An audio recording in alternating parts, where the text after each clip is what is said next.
అదేవిధంగా విద్యార్థులు ఎమ్మెల్సీ వస్తుంది ఇప్పుడు. ఎమ్మెల్సీ పైన ఎట్లా మీరు కూడా ఉమ్మడి నల్గొండకు సంబంధించిన వాళ్ళు ఎట్లా ఒపీనియన్ ఎట్లా ఉంది? గ్రాడ్యుయేట్లు అందరి ఒపీనియన్ ఎట్లా ఉంది? ఎప్పుడైనా ఏ ఎలక్షన్ వచ్చినా లోకేష్, హ్మ్. తెలంగాణ బలం, తెలంగాణ గలం, హ్మ్. తెలంగాణ ఎజెండాని ఎత్తుకెత్తుకునేది బీఆర్ఎస్ జెండే, గులాబీ జెండా అని.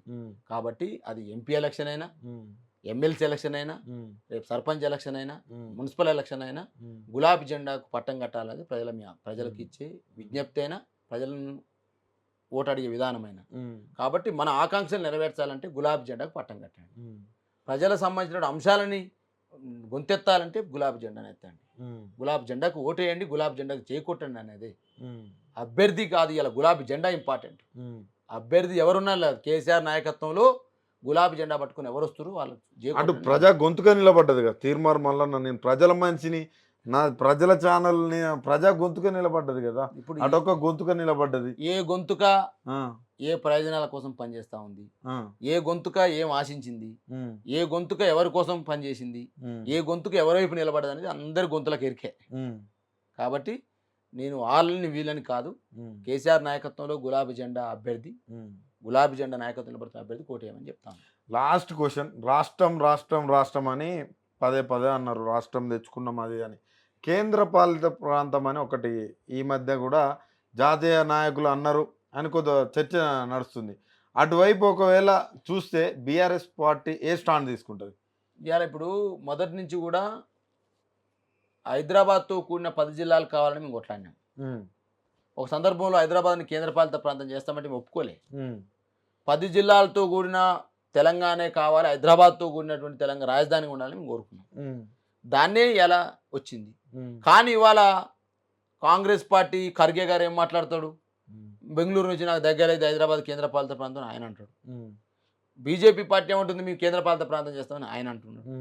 కాబట్టి ఈ కేంద్రపాలితం హైదరాబాద్ కేంద్రపాలితం చేసే కుట్రలు జరుగుతూ ఉన్నాయి. కాబట్టి ఇలా హైదరాబాద్ కాదు తెలంగాణలో కాదు ఓటేయమని అడిగిండు మా పార్టీ ప్రెసిడెంట్ కేటీఆర్ గారు.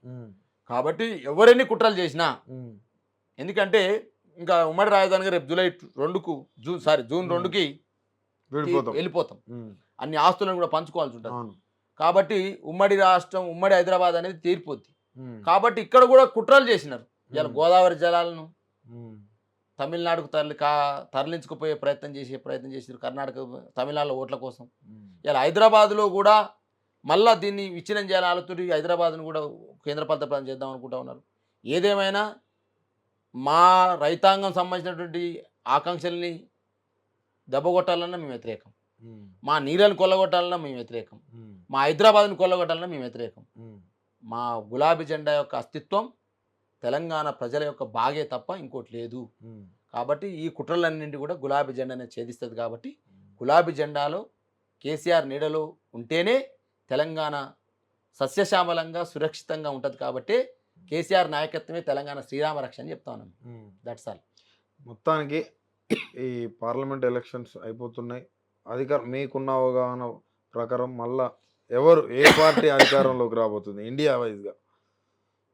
ఇవాళ భారత రాష్ట్ర సమితి 3వ ప్రత్యామ్నాయ భాగంగా రేపు మమతా బెనర్జీకి మంచి సీట్లు వస్తూ ఉన్నాయి. ఉత్తరప్రదేశ్లో అఖిలేష్ యాదవ్కి వస్తూ ఉన్నాయి. బీహార్లో తేజస్వి యాదవ్ ఒక్కడిగా కొట్లాడుతూ ఉన్నాడు. కాబట్టి రేపు తెలంగాణలో కేసీఆర్ గారు అడిగింది అదే, 14 పార్లమెంటు స్థానాలు నాకు ఇస్తే ఇలా కేంద్రంలో కీలకం కాబోతా ఉన్నాం.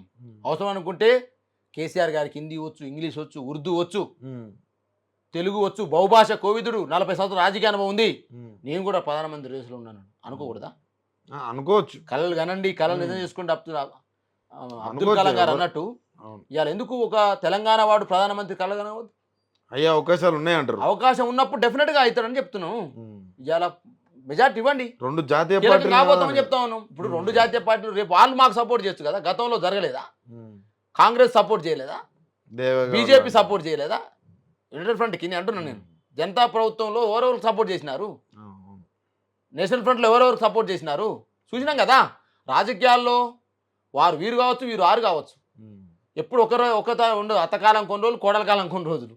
కాబట్టి 100% భారత రాష్ట్రం తీయాలి, అధికారం లేకపోవచ్చు, భవిష్యత్తులో రాదనే ఉన్నాను. నువ్వు గీస్తున్నావు అంటే కాదు కదా. కాబట్టి భారతదేశ రాజకీయాల్లో భారత రాష్ట్ర సమితికి ఎప్పుడైనా పెరగాలంటే లోక్సభ ఎన్నికల్లో ఓట్లేయమని చెప్పినాం. కేసీఆర్ ప్రత్యామ్నాయం కాబోతుంది చెప్పి. ఎందుకంటే ఇవాళ అఖిలేష్ యాదవ్, మమతా బెనర్జీ, కేసీఆర్, కేజ్రీవాల్ ఒక టాప్ లీడర్లలో కేసీఆర్ ఉన్నాడు. ఆ సందర్భం వచ్చినప్పుడు మనకు ఎక్కువ లోక్సభ స్థానాలు ఉంటే మనం కూడా కీలకం కాబోతామని చెప్పినాం. ఆ సందర్భంలో ఉన్నప్పుడు అఖిలేష్ కూడా యాక్సెప్ట్ చేస్తాడు, మమతా బెనర్జీ యాక్సెప్ట్ చేస్తుంది. మోడీని ఎదిరించే నాయకుడు కావాలి కదా. కాబట్టి అట్లా ఆ రకంగా చెప్పుకున్నాం. ఓకే, ఆ గతంలో కూడా అనుకున్నావు కేసీఆర్ ముఖ్యమంత్రి అవుతాడా, కేసీఆర్ తెలంగాణ తెస్తాడు తెచ్చినాక భారతదేశ రాజకీయాల్లో కేసీఆర్ కూడా భవిష్యత్తులో కీలకం కాబోతారు గట్టిని అనుకున్నాను. ఓకే అన్న, థ్యాంక్ యూ. ఇంత సమయం నా కోసం కేటాయించినందుకు, మా ఛానల్ కోసం కేటాయించినందుకు చాలా ధన్యవాదాలు అన్న.